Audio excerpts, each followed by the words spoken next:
तो जिस Jeffrey Epstein files का सबको इतने सालों से इंतजार था, वो अब एक टूटे हुए वादे जैसा बन गया है।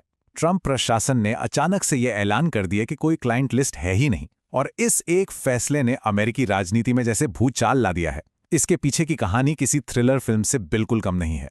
चलिए देखते हैं कि आखिर इसके पीछे की कहानी है क्या। और इसका असर इतना बड़ा था कि डोनाल्ड ट्रंप के सबसे वफादार समर्थक, मतलब उनका मेगा बेस, अब उन्हीं के खिलाफ हो गया है। सोचिए, ये वही लोग हैं जो कल तक ट्रंप के लिए कुछ भी कर गुजरने को तैयार थे, लेकिन आज वही लोग सोशल मीडिया पर गुस्से में हैं और उन्हें धोखेबाज कह रहे हैं। तो सवाल ये उठता है कि आखिर ये सब हुआ कैसे? एक ऐसा वादा जो सालों से बार बार दोहराया जा रहा था, वो अचानक हवा में कैसे गायब हो गया? मतलब इस कहानी में ऐसा क्या हो गया कि ट्रंप को अपने सबसे बड़े, सबसे जरूरी वादे से ही पलटना पड़ा? आइए इस पहेली को सुलझाने की कोशिश करते हैं। तो सबसे पहले आइए समझते हैं कि आखिर ये वादा था क्या और ये इतना जरूरी क्यों बन गया था, खासकर ट्रंप के समर्थकों के लिए। देखिए, ये सिर्फ कोई चुनावी नारा नहीं था। ड्रेन द स्वैम्प, यानी इस भ्रष्ट सिस्टम को खत्म करने का जो अभियान था, ये उसका एक बहुत ही अहम हिस्सा था। समर्थकों को ये यकीन दिलाया गया था कि जब ये लिस्ट बाहर आएगी तो दुनिया के बड़े बड़े ताकतवर लोगों के असली चेहरे सामने आएंगे और मासूम बच्चों का शोषण करने वालों को सजा मिलेगी। उनके लिए ये एक उम्मीद थी, न्याय की उम्मीद। और ये कोई हवाई बात भी नहीं थी।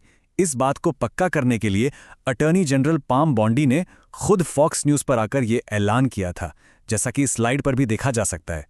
जब अटॉर्नी जनरल ने खुद ये कहा तो लोगों का विश्वास और भी मजबूत हो गया कि ट्रंप सरकार इस मामले को लेकर पूरी तरह सीरियस है और लिस्ट बस अब आने ही वाली है।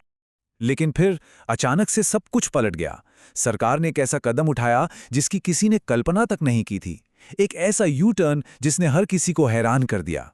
अब यहां देखिए, जो वादा किया गया और जो हकीकत सामने आई, उसमें जमीन आसमान का फर्क है। एक तरफ कहा जा रहा था कि लिस्ट अटॉर्नी जनरल की डेस्क पर है, और दूसरी तरफ ऑफिशियल बयान आता है कि ऐसी कोई लिस्ट कभी मिली ही नहीं। मतलब इतना बड़ा यू टर्न, किसी को भी इस पर यकीन नहीं हुआ। तो इस पूरे मामले को खत्म करने के लिए सरकार ने एक ऑफिशियल मेमो निकाल दिया। इसमें साफ साफ कह दिया गया कि ना तो कोई लिस्ट मिली है, ना कोई हत्या हुई थी, और एप्स्टीन ने आत्महत्या ही की थी। लेकिन इससे मामला शांत होने के बजाय आग और भी भड़क गई।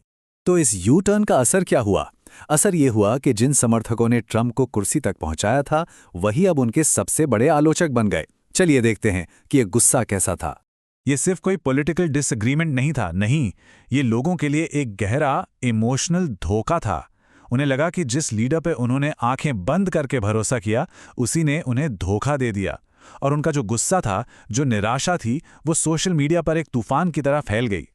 और ये गुस्सा सिर्फ बातों तक ही नहीं रुका। लोगों ने अपनी मेक अमेरिका ग्रेट अगेन वाली टोपियां जलानी शुरू कर दी, जो उनके लिए एक सिंबल था, एक पहचान थी। अटॉर्नी जनरल पाम बॉन्डी और एफबीआई डायरेक्टर काश पटेल के इस्तीफे की मांग होने लगी, और सबसे बड़ा आरोप ये लगा कि ट्रंप अब कॉम्प्रोमाइज्ड हैं, यानी किसी के दबाव में आकर काम कर रहे हैं। तो सवाल ये है कि आखिर सच है क्या? अगर सरकार झूठ बोल रही है तो इसके पीछे वजह क्या है? अब हम उन सबूतों और इल्जामों पर नजर डालते हैं जो लोगों के शक को और भी गहरा करते हैं।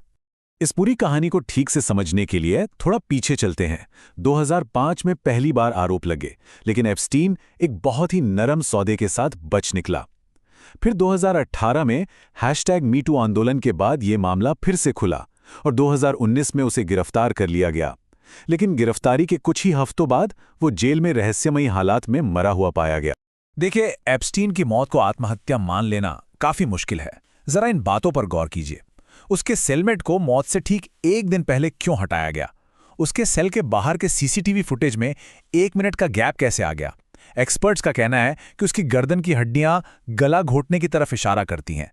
और सबसे अजीब बात, ड्यूटी पर मौजूद गार्ड सो रहे थे। क्या ये सारी चीजें सिर्फ एक इत्तेफाक हो सकती हैं? और फिर इस आग में घी डालने का काम किया इलॉन मस्क ने। उन्होंने एक्स पर सीधा-सीधा इल्जाम लगाया कि ट्रंप इस लिस्ट को इसलिए दबा रहे हैं क्योंकि उसमें उनका खुद का नाम है। इस एक ट्वीट ने पूरे मामले को एक नया मोड़ दे दिया और शक की सुई सीधे ट्रंप की तरफ घूम गई। लेकिन क्या ये कहानी सिर्फ एक डोमेस्टिक स्कैंडल है? कुछ थियोरीज तो इसे एक इंटरनेशनल इंटेलिजेंस ऑपरेशन से जोड़ती हैं, एक ऐसी साजिश जो अमेरिका की नींव तक हिला सकती है। अब ये सुनने में थोड़ा फिल्मी लग सकता है ना? लेकिन सोचिए, क्या हो अगर ये पूरा मामला सिर्फ सेक्स ट्रैफिकिंग का ना हो, बल्कि किसी विदेशी जासूसी एजेंसी का ऑपरेशन हो, जिसका मकसद अमेरिका के सबसे ताकतवर नेताओं को ब्लैकमेल करना था। इस थ्योरी को समझने के लिए एक शब्द समझना जरूरी है, हनी ट्रैप।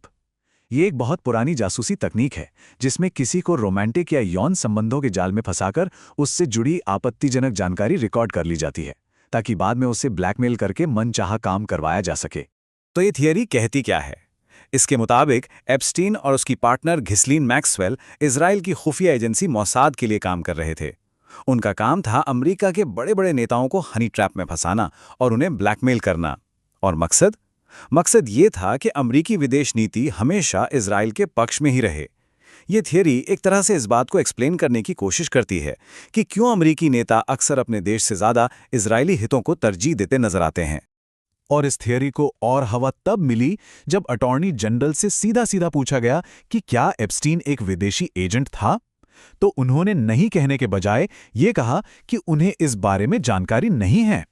इंटेलिजेंस की दुनिया में ना कहना ही एक बहुत बड़ा इशारा माना जाता है। इस गोलमोल जवाब ने इस थियरी को और भी मजबूत कर दिया।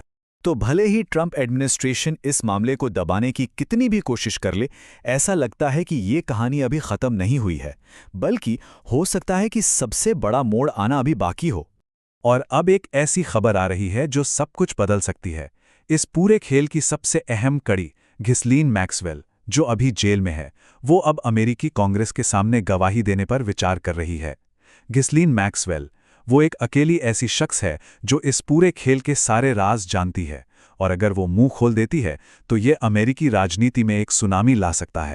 तो आखिर में हम एक ऐसी कहानी के बीच खड़े हैं जहां ताकतवर लोग हैं, टूटे हुए वादे हैं और इंटरनेशनल जासूसी का एक एंगल भी है। अब सबसे बड़ा सवाल यही है, क्या सच कभी पूरी तरह से सामने आएगा, या ये हमेशा की तरह पावर के गलियारों में एक राज ही बनकर रह जाएगा? और अगर सच सामने आ भी गया तो क्या दुनिया उसे स्वीकार करने के लिए तैयार है?